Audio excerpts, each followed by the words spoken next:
कैसे एक बाप अपने दो बेटों के साथ उन जीवों से लड़ता है जो पृथ्वी पर अचानक से आ धमके हैं और तेजी से बढ़ रहे हैं। तो ये स्टोरी है पॉल और उसके दो बेटे थॉमस और जोसेफ की, जो इस खत्म होती दुनिया में सरवाइव करने की अपनी पूरी कोशिश कर रहे हैं। सो इस वीडियो में मैं आपको शॉर्ट एंड सिंपल एक्सप्लेनेशन दूंगा आर्कटिडियन मूवी की, जो इसी साल रिलीज हुई एक हॉरर थ्रिलर मूवी है। मूवी की शुरुआत होती है पॉल से, जो अपने दो छोटे बच्चों के पास जा रहा होता है। दुनिया में अनजान जीवों ने हमला कर दिया है और मिलिट्री उन्हें रोकने की पूरी कोशिश कर रही है। आधी पॉपुलेशन को उन जीवों ने मार दिया है, तो अब बचे कुछ लोग ही सरवाइव कर रहे हैं। पॉल अपने दो बेटों के पास आता है जो बिल्कुल ठीक थे, और देखते ही देखते 15 साल गुजर जाते हैं।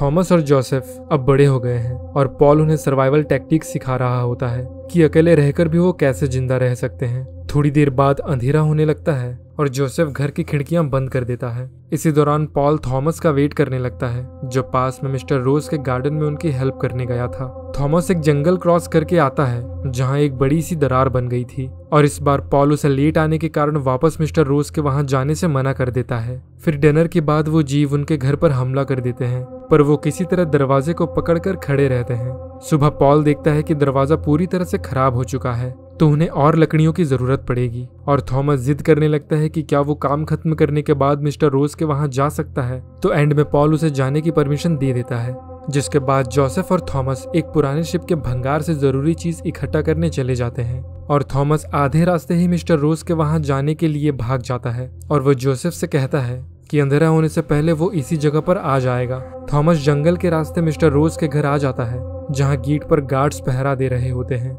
ढेर सारी भीड़ होती है। सब्जियां उगाने के लिए बहुत बड़ा गार्डन होता है और वहाँ बहुत से लोग काम कर रहे होते हैं। पर थॉमस यहाँ मिस्टर रोज की हेल्प करने के बहाने उसकी बेटी शार्लेट से मिलने आता है, और वो उसे कुछ काम का बोलकर घर से थोड़ी दूर लेकर आ जाती है, जहाँ वो अपना समय बिताते हैं।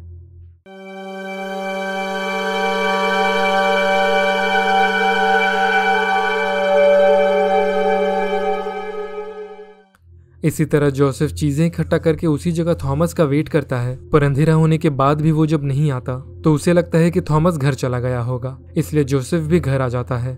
थॉमस को आज आने में देर हो जाती है, और वो जैसे ही उस दरार को पार कर रहा होता है, उसका पैर फिसल जाता है और वो उस गड्ढे में जा गिरता है। जोसेफ के घर आने पर पता चलता है कि थॉमस अब तक घर पहुंचा ही नहीं, तो पॉल कुछ सामान और अपने कुत्ते को लेकर थॉमस को ढूंढने चला जाता है, और जोसेफ घर पर ही रुकता है। देखते ही देखते अंधेरा हो जाता है, और जंगल में आने पर पॉल को थॉमस की आवाज सुनाई देती है, जो नीचे फंसा हुआ था। पॉल भी नीचे उतर जाता है, और तभी वो जीव उन पर हमला कर देते हैं और जमीन के नीचे से आने लगते हैं। यहाँ घर पर जोसेफ ने उन जीवों के लिए एक जाल बिछाया हुआ था, और उनमें से एक जैसे ही घर के अंदर आता है, जोसेफ पिंजरे को गिरा देता है और उसे पकड़ लेता है। इस तरफ उन जीवों ने पॉल और थॉमस को घेर लिया था, तो वो फायर स्टिक को उनके सामने रखकर पत्थर से उसे जोर जोर मारने लगते हैं, जिससे कि एक छोटा सा धमाका होता है और वो जीव भाग जाते हैं। धमाके की आवाज सुनकर जोसेफ की नींद खुल जाती है और वो पॉल और थॉमस को ढूंढने के लिए निकल जाता है।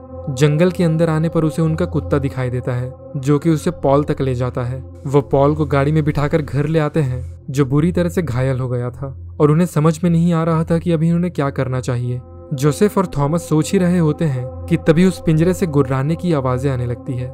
कपड़ा हटाने पर थॉमस देखता है कि पिंजरे के अंदर वही जीव है, तो वो जोसेफ पर गुस्सा करने लगता है कि इसे घर में रखना खतरनाक हो सकता है। पर जोसेफ उन पर रिसर्च करना चाहता था, लेकिन थॉमस एक कुल्हाड़ी ले आता है, और तभी वहां उनका कुत्ता भी आ जाता है। थॉमस पिंजरा खोलकर उसे मारने की कोशिश करता है, पर वो जीव बेड के पीछे जाकर छिप जाता है, और उसके पास आने पर वो उन पर हमला कर देता है। तो थॉमस उसी कुल्हाड़ी से उसका गला काट देता है। पॉल की हालत धीरे धीरे बिगड़ने लगती है, तो थॉमस और जोसेफ उसे मिस्टर रोज के घर पर लेकर आ जाते हैं, पर उन्हें देखते ही गार्ड्स जल्दी से गेट बंद कर देते हैं, और मिस्टर रोज उनसे कहते हैं कि यहाँ वो एक घायल व्यक्ति को नहीं रख सकते, और उनके पास उतने मेडिसिन भी नहीं है, पर अगर थॉमस चाहे तो यहाँ रुक सकता है। जिसे सुनकर जोसेफ जाने लगता है, और थॉमस को भी उम्मीद नहीं थी कि वो उसके फादर की हेल्प नहीं करेंगे, और इस बात को लेकर उन दोनों में बहस हो जाती है, और जोसेफ कहता है कि उन्हें यहाँ नहीं आना चाहिए था। जिसके बाद थॉमस मिस्टर रोज के घर पर आ जाता है, और जोसेफ पॉल को लेकर चला जाता है। जोसेफ अपने पुराने घर की ओर जा ही रहा होता है कि तभी उसे रास्ते में एक बड़ा सा घर दिखाई देता है,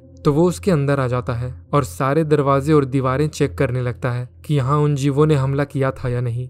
पर हॉल रूम में कारपेट के नीचे एक बड़ा सा होल था, जहाँ से वो जीव घर में आते होंगे। इस तरफ थॉमस घर में मेडिसिन ढूंढ रहा होता है ताकि वो अपने पिता को बचा सके, तो शार्लेट उसे मेडिसिन निकाल कर दे देती है। पर एक गार्ड उनकी बातें सुन लेता है और थॉमस को जाने से पहले ही पकड़ लेता है। सारे गार्ड्स उसे सबक सिखाने के लिए उसका पैर काटने वाले होते हैं, पर तभी नीचे से वो जीव उन पर हमला कर देते हैं और सभी को एक एक करके मारने लगते हैं। वो जीव घर के अंदर भी आ जाते हैं और मिस्टर रोज पर हमला कर देते हैं, और जब मिसेस रोज उसे बचाने जाती है तो वो उसे मार डालते हैं। शार्लेट जब अपने कमरे से बाहर निकलती है तो वो देखती है कि उसके माँ बाप मर चुके थे, तो वो एक शॉटगन लेकर बाहर आ जाती है और आवाज सुनकर थॉमस के पास आ जाती है। वो भागते हुए इस घर में आ जाते हैं जहाँ जोसेफ पहले से रुका हुआ था, और तभी पॉल को भी होश आ जाता है और वो शार्लेट से शॉटगन ले लेता है। जोसेफ पीछे रखे गैसलीन और एक छोटे से बॉम्ब से उनके लिए एक जाल बना देता है और पॉल को भी अपने साथ आने को कहता है, पर पॉल उनके लिए उन जीवों को रोके रखता है ताकि उन्हें और थोड़ा समय मिल पाए। और जैसे ही वो एक बॉक्स में जाते हैं, घर में एक बड़ा धमाका होता है और पॉल के साथ आधे जीव मर जाते हैं। जो बचे कुछ जीव थे वो जलते हुए उनका पीछा करने लगते हैं, पर शार्लेट गन से उन्हें मारकर गिरा देती है और वो भाग निकलते हैं। पॉल के जाने के बाद उन्हें अब खुद एक दूसरे का ध्यान रखना होगा और जिंदा रहने के लिए सरवाइव करना होगा। और इसी के साथ मूवी यहीं खत्म हो जाती है।